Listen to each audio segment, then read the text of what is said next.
আসসালামু আলাইকুম। আজকে প্রায় ১ মাস আমরা এখনো শহীদ ওসমান বিন হাদি ভাই হত্যার বিচার পাই নাই। আমি বাংলাদেশের একজন সাধারণ নাগরিক হিসাবে বলতে চাই, শহীদ ওসমান বিন হাদি ভাই হত্যার বিচার চাওয়া এবং এই বিচার নিশ্চিত করা বাংলাদেশের প্রত্যেকটা সাধারণ জনগণ এবং বাংলাদেশের প্রশাসনের নৈতিক দায়িত্ব এবং কর্তব্য।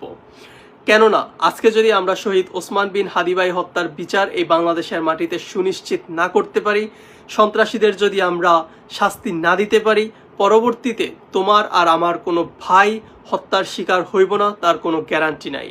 শহীদ ওসমান বিন হাদি ভাই আমাদের কাছে শুধুমাত্র তার হত্যার বিচারটাই চাইছিল।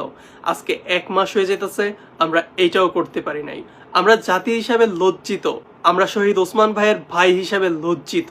আমি মনে করি তুমি যদি বাংলাদেশকে সন্ত্রাস মুক্ত করতে চাও, বাংলাদেশের মধ্যে তুমি সাধারণ জীবনযাপন করতে চাও এবং সেফলি চলতে চাও, তুমি যদি চাও তোমার পরিবারের মানুষ সেফ থাকুক, তুমি যদি চাও তোমার বন্ধু বান্ধব, তোমার ভাই, তোমার বোন বা তোমার আত্মীয় স্বজন সুস্থভাবে স্বাভাবিকভাবে বাংলাদেশের মাটিতে বসবাস করতে পারুক, তাহলে অবশ্যই হাদি ভাই হত্যার বিচার নিশ্চিত করা তোমার আর আমার নৈতিক দায়িত্ব এবং কর্তব্য।